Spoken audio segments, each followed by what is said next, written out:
Massive trades in the NBA. Tyrese Haliburton going to the East. Sabonis to the West. CJ McCollum's off the board for the Mavs. But more importantly, the Mavs win a basketball game against the Detroit Pistons. We're going to talk all about trade deadline and this game coming up right up next. I'm Luka Doncic, and this is Locked On Mavericks podcast. The Dallas Mavericks are NBA champions. Bang! Bang! It's good! And the Mavericks have won the game! If you don't believe, you shouldn't be here.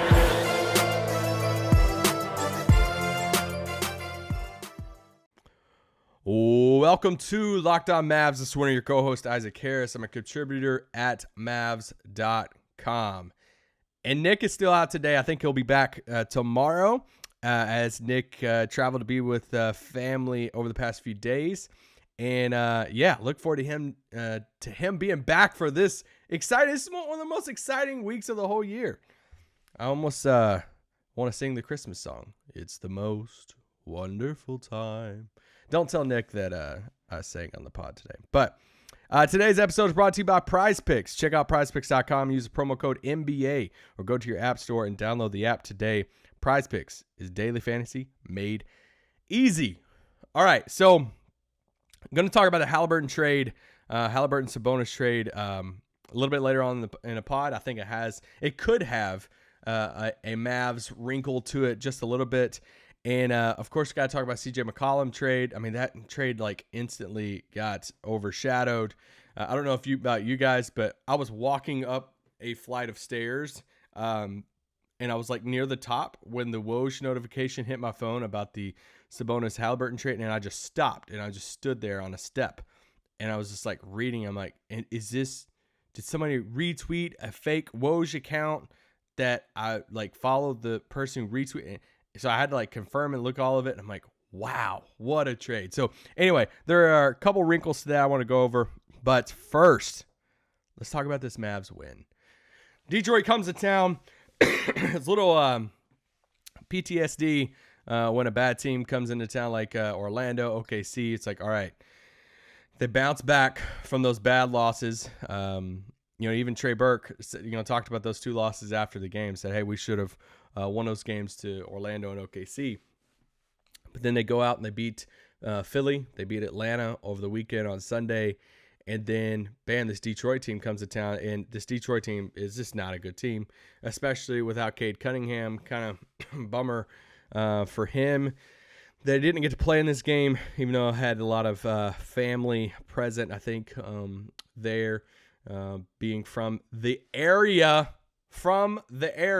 Let me just say he was from the area because, my goodness, I had a couple people come at me pretty dang hard on the socials today, as yesterday, I guess I casually, when I was making my Desmond Bain joke, I casually threw out there about him being a local kid, about him being from Dallas, and the Fort Worth crowd came in hot. They left the stockyards and came at me pretty hard. So, my bad, not from Dallas. But as one person tweeted at me 7 straight tweets. So, pretty dang upset about it. I'm sorry. I'm deeply sorry. I'll probably lose sleep over it tonight. Fort Worth is separate from Dallas. We know that. We have established that. So, there you go. My bad. But Cade Cunningham being from the DFW area, maybe that can just work. Being from Texas, let's go. But didn't play in this game. Obviously, that would have made a big difference for the Pistons. Kristaps Porzingis didn't play in this game, although he did post an Instagram update that a pic of him warming up before the game. Looks like he's alluding to he's going to finish the season strong, be back soon, all the good stuff that we want to hear. Maxi Kleber back for this game. It's a good sign. Missed past 3 games. Back in this game. He had that knee issue. And then the big thing everybody's talking about, just to keep it on your radars, even though I probably don't have to remind you, but Thursday, a lot of you guys list this on Wednesday, but Thursday, 2 p.m. Central Time, NBA trade deadline. So, should have a lot of fun with it. Sorry, my cough. I'm sorry for my coughing. But should have a lot of fun with it. We'll see what happens going up to the deadline. It's already been kind of eventful already. Shout out to the people who said this is going to be a boring deadline. Hopefully it heats up. Let's see what happens with Ben Simmons, James Harden. But let's talk a little bit about this game, and then we'll get into the trades. They took care of business, right? I mean, halftime is 65-51 Mavs. I mean, Luka, he dropped 27 and 20 points, 7 and 5 in the first half. Brunson had 15 points, I think, at halftime. Yeah, he had 15 points at halftime. I mean, it just looked like outside of Luka's tech, it was dumb tech. One, Luka has to stop. He's got to contain the complaints, but I thought the ref was a little quick with that. He's pretty confident that he can get that rescinded because Luka, 11th tech of the season tonight. As a lot of you guys know, you reach 16, you are suspended after that. So hopefully that thing gets rescinded. We'll see. He's confident in it, like I said. But also with Luka, Luka's just the story of this game because, the Mavs just beat the crap out of the Pistons. But I just want to read to you Luka's stat line in this game because it's a 7th game in a row over 10 assists, which is insane. He's just on this streak right now. 33 points in this game, 11 assists, 7 rebounds. He was 5 of 9 from 3, 10 of 14 from the free throw line, 9 of 18 from the field. He was a plus 35 in this game. That's pretty crazy. But he's just, this is who Luka is, right? Like when all of the chatter was happening at the beginning of the season and it was warranted about him being out of shape and all of that, that he wasn't at peak Luka, wasn't at the highest level that he could play. The hope and what a lot of us were saying is like, hey, okay, he's going to play himself into shape, all this stuff. He has that break. He gets COVID. He's out, almost 2 weeks, maybe even a little over 2 weeks. And, he comes back, starts playing. And I remember saying on this pod, a couple of you guys tweeted at me whenever it became public knowledge.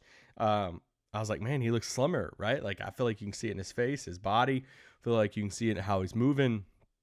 He just looks like he's in better shape. He just looks like he's dropped some pounds. And then, it was, a few days after that, a week after that, Tim McMahon drops a little information nugget that sources told him he's dropped 15 pounds and all of that. So Luka looks great right now. He really does. Defensively, kind of hit or miss in some of these games. But, what he's doing offensively right now, this is the Luka we all know and expect. This is an all-NBA first team Luka Doncic. This is let's say the Mavericks keep on moving forward and let's say they climb up the rankings. We're seriously having the MVP conversation at that point. Not at this moment, not at this current moment. I think some other guys are more deserving than him at the moment, even just because of the consistency all year so far. And that goes into the All-Star stuff too. There's a reason why Ja's starting over him because Ja was more consistent. We've covered this over the pod. So, Luka, great game. He just kind of put it away. Luka just had, I think it was our friend of the pod, friend of Real Life, Austin Garuya tweeted out during the game. He's like, Luka has zero respect. He doesn't respect the Pistons. He doesn't. Like, it was just so funny watching Luka in that mode to where he's trying these dumb passes, completing a lot of them. Just playing carefree out there, laughing around, doing these things, doing these crazy stuff. Like that's just who Luka is, and he's having a lot of fun. It's a lot of fun to watch. So yeah, this game was really. If you're the Pistons, you're watching this game, you're saying, all right, let's just sweep this underneath the rug, move on. And move on to the next game. If you're Dallas, you almost do the same kind of thing in the sense of, hey, we just beat the crap out of them. They had no business being in this game. Jeremy Grant played in this game, but I don't know how he really looked. Didn't really impress me too much. But anyway, let's take a quick break, and then I want to say just a few more things about this game because I want to talk about Trey Burke, and then we'll get into probably the Haliburton Sabonis trade first. But yes, let's talk about Prize Picks first. This pod is brought to you by Prize Picks. You pick 2 to 5 players and over-under on their projections, and you can win up to 10 times of any entry, and it's just you versus the projected numbers. Are you looking for a daily fantasy option for the NBA? Are you still there? Because I used to try to play daily, like fantasy basketball, but then like the daily grind of setting your lineups and all that stuff, I just stopped playing because of that. Here's Prize Picks for you. You need to try the award-winning app Prize Picks. Prize Picks is a daily fantasy made easy. I love this, and we know you will too. Entries can be made 60 seconds or less. It's that easy. Prize Picks is safe, offers fast withdrawals. Use the award-winning app on both the App Store and the Google Play. It offers a prop you can think of, from points scored to rebounds, even steals. You can even allows you to mix sports entries. If you want to mix something with the Super Bowl with something with the NBA, let's do this. Like, actually sounds kind of fun. For limited time, Prize Picks has an exclusive no-brainer for an offer for all our users. Users get $50 for free if a player in your first Prize Picks entry scores a single point, but you must use code NBA. That's right, this is an exclusive offer available to locked-on fans. Sign up today and use the code NBA, $50 for free if a player in your first Prize Picks entry scores a single point. Let's go. Okay, let's talk a little bit about Trey Burke. If you're in the camp that thinks Trey Burke could possibly be traded, let's just say some of the Mavericks front office is in that camp. Let's say Trey Burke is in that camp. What a perfect game to have as the last game before the NBA trade deadline, because Trey Burke came off the bench tonight and scored 18 points. He had 3 rebounds. Yes, he had 3 rebounds. Hit 4 threes in this game, 7 of 12 from the field. I mean, what a performance by him. You know, he played in the last game on Sunday a little bit. He obviously plays, 21 minutes in this game. I mean, shout out to him. Like, do they win this game without him? Probably so, because the Pistons suck that bad. But still, he had an impressive game. Shout out to Harp. Harp had an incredible line. He loves Trey Burke, and Harp, I tweeted out that Harp said he was a special talent. So Harp, big believer in Trey Burke. He can get buckets, and I am curious to see what happens with Trey Burke over the next 36, 48 hours. Is he on the Mavs? Is he on another team? Is he packaged in a bigger deal for the Mavericks that goes to another team that needs some type of backup point guard, something like that, a place that could possibly give him more minutes. I think some people, I've seen some people tweet at me tonight of like, hey, why doesn't Trey play more? His role in the team and all of this. I think it just all depends on what they're looking for off the bench, right? Like if they're needing more defense, they'll put Frank in there. If they want some more offense, maybe try out Trey Burke. Either way, it's that Trey Burke role that he played tonight is a role that they're probably going to be looking for over the next, 48 hours, right? If Goran Dragic gets bought out and joins Dallas, look at this Trey Burke role tonight. That's the role he would probably play. If Kemba Walker, came here into the, TPE, like that's the type of role they'd probably look for if they go out and try to find a veteran, scoring guard. So anyway, Mavs obviously win this game. I mean, like I said, it's a monster game from Luka. They shot 50% from the field. They held another opponent under 100 points. I don't know if I'd really brag a lot holding the Pistons under 100 points, but they did. So shout out to the defense. They took care of business against a bad team, and that's what you have to do. And whenever they didn't do it last week. Let's talk about this trade. Let's talk about the second trade first, the Haliburton Sabonis trade. For me, once I saw Haliburton's name in it, I was shocked, right? I think like a lot of people was like, whoa, like if you're the Kings, you already passed up on Luka Doncic for Marvin Bagley, and I don't know, it looks like you can't give away Marvin Bagley for a bag of Munchos right now, but I don't, you trade Tyrese Haliburton. I think here's my thing with Haliburton. I think he's a really good player. I think he could be a all-star in this league. I don't know. I think the pendulum was swung a little bit too far of the, oh my gosh, like they gave up a Ja Morant, in this or something. He's not Ja to me, but I do think he can be an all-star. He's a good young player. He's the best. He was the best like centerpiece, cornerstone piece of their roster. So that was surprising to me. You guys know I love Sabonis. I kind of hate this for Sabonis. One, he's going to Sacramento, but two, I hate this for Sabonis in the sense of now he's going to be compared to Haliburton. Now he's going to be linked to that. I mean, we've already seen people like, oh my gosh, you gave up all that for Sabonis. So now the expectation for Sabonis is going to be so high. And then anything that Haliburton ever does, it's going to be comped to what Sabonis is doing in Sacramento.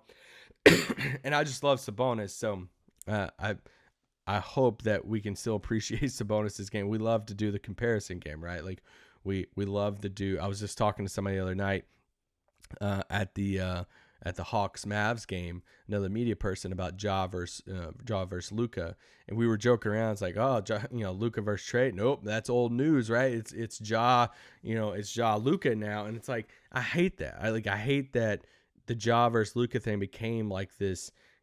Some Mavs fans are like hating on Ja because now it's like Ja, and it's like, no, we can just appreciate. Like, I understand Trey and Luka always being connected because of the draft and all that, but we don't have to do this comparison game, and we have to where we have to hate the other person, all that. So, another thought I had was Rick Carlisle gets his guy, right? Like, when you go back to the Haliburton draft, I think I'm 99% that this is reported out there. I think it was McMahon who actually, put it in writing out there that Dallas, tried to move up for him and tried to really go after Haliburton, and they were dangling Jalen Brunson in that.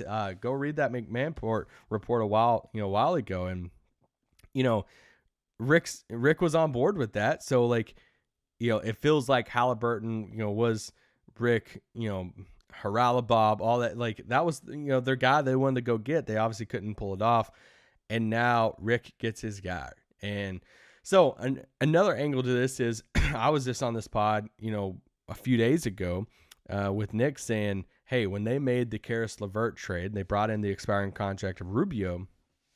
Now they're opening up this $20-something million in cap space. Now they can go get Jalen Brunson. I think that's a little bit. I think that definitely took a hit today. If you were in that camp of thinking, the Pacers, because I did. I thought, I was like, ooh, Pacers might be going after Brunson. I don't know how I feel about that now, just because, yeah, they went and got Haliburton. They could play together, but they also have Brogdon. They also have Duarte. Like, I don't, yeah, would not shock me, but it would kind of surprise me a little bit if they still went after him. But I thought Indiana had to throw in some picks with this. When I first saw the trade, I was like, okay, we're about to get a follow-up Woj tweet saying that, Indiana threw in an unprotected pick. They threw in like 2, protected first or something like that. No, it was like a second-round pick. And I just feel for you, Kings fans. I know you're not listening to this pod, but I feel for you. But also, it's not like you got nothing. Like, Sabonis is a really good player, and it shouldn't just be all, I'm just going to cry myself to sleep because, we got Sabonis. Sabonis is a good player, but losing Haliburton, a good young piece, I feel for you on that. I kind of feel bad for you. Let's take one more quick break, and then we'll come back, and I want to talk about one more angle of this trade that I am watching in regards to the Mavs, because I think there could be a secondary trade off of this trade that could potentially impact the Mavs. This pod is brought to you by our good friends. Gosh, we love them. Built Bar. This is the time of year that I've pretty much, the ad read on this says I've pretty much given up on all my New Year's resolutions. They know me. Do they know that I've given up on my resolutions? But not this year. I'm sticking to my resolution to eat right, thanks to Built Bar. It almost feels like it's not really a resolution because I actually enjoy eating them. I really do enjoy eating them. I have a little basket in our pantry with some Built Bars in them. Have you tried the Puffs? If you haven't, you're missing out on one of the Built Bar's best tasting bars. Puffs are the first ever protein-infused marshmallow. Wow. They're fluffy. They're marshmallowy. That's a word. They're not just a protein bar, they're a treat, and they're covered in 100% real chocolate. Low calorie, high protein. Replace your candy bars with these. They are better. A typical candy bar can be anywhere from 200 to 300 calories. You know what a Built Bar is? Most of them are 130 calories. 4 grams of sugar, 4 net carbs. 4 net carbs. Let's go. And 17 grams of protein. Guys, they have a ton of different flavors. White chocolate cookies and cream is a new one for this month. Mint brownie, coconut almond. The list goes on. It's literally like a CVS receipt. So go look at the different flavors.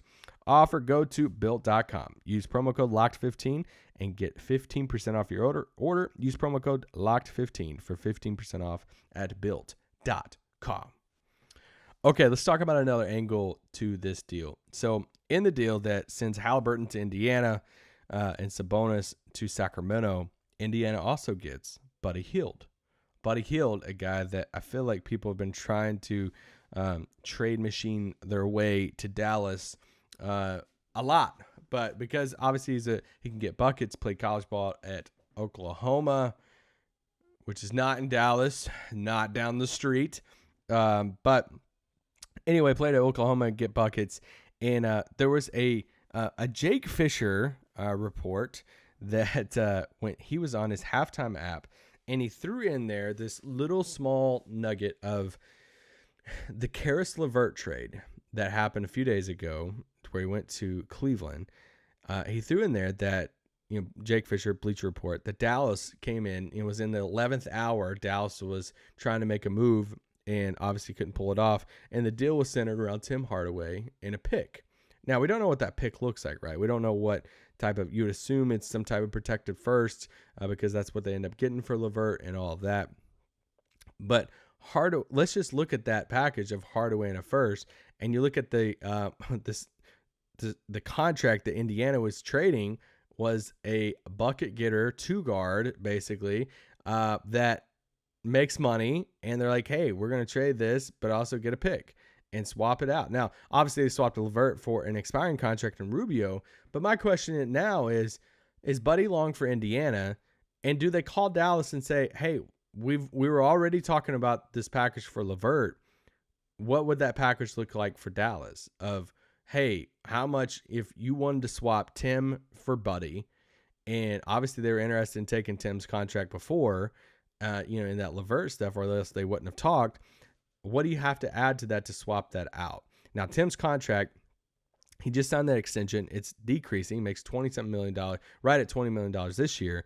It decreases over the next 3 years. Buddy is under contract for obviously this season, and then he's under contract for next season at 21.1, and then the season after that at 19.2. So he's on kind of a similar contract in the sense that it's decreasing.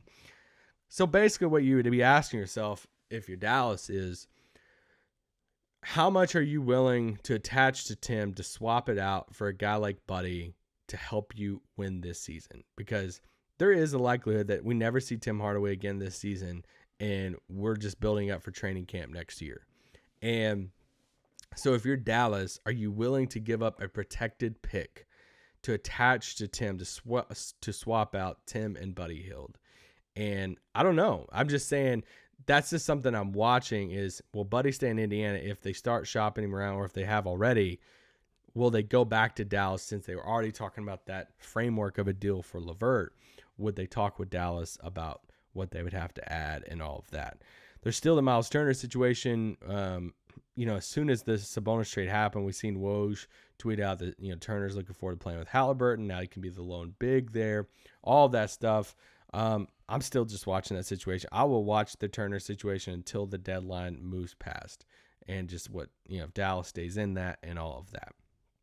I do want to touch on just the CJ trade real quick. That happened early on in the morning. And if you didn't see the full parameters of that, Blazers get Josh Hart, Tomas Satoransky, Alexander Walker, Walker Alexander, a protected first-round pick, second-round picks. Pelicans get McCollum, Larry Nance, I think Tony Snell in that deal. But basically, where my mind went with this trade, I feel like there were a decent amount of people who were like, oh my gosh, like how is New Orleans doing this? And I kind of went the other way of, why not? Like, I get the, why don't you just tank and all this stuff for some of these franchises, but they're fighting for. I mean, if there was one big winner of today, it is the NBA for creating the play-in tournament. I have criticized this play-in tournament. I'm not a big fan of it. I am like old man get off my lawn talking about this play-in tournament. If you've been listening to this pod for the past few years, you know that Nick loves the play-in tournament more than I do. For me, yeah. But man, if you're the NBA, you're loving this, right? Because you saw two teams today in the Kings and Pelicans that said, hey, we're going to make a big-time trade to help bolster our chances to make this play-in tournament. Whether you agree with it or not, I mean, they're going to get smoked either way. Even if they get to the play-in tournament and then they move on, they'll get smacked. But still, they're fighting for a chance to get that 10th seed in the West. You know, the Kings getting Sabonis and CJ going to New Orleans. So I don't blame probably New Orleans. Sacramento, I probably have a little bit bigger issue, but New Orleans in this, sure, why not? Like, however you feel, I think it's at least fun to think about CJ McCollum, Brandon Ingram, Zion, Valanciunas.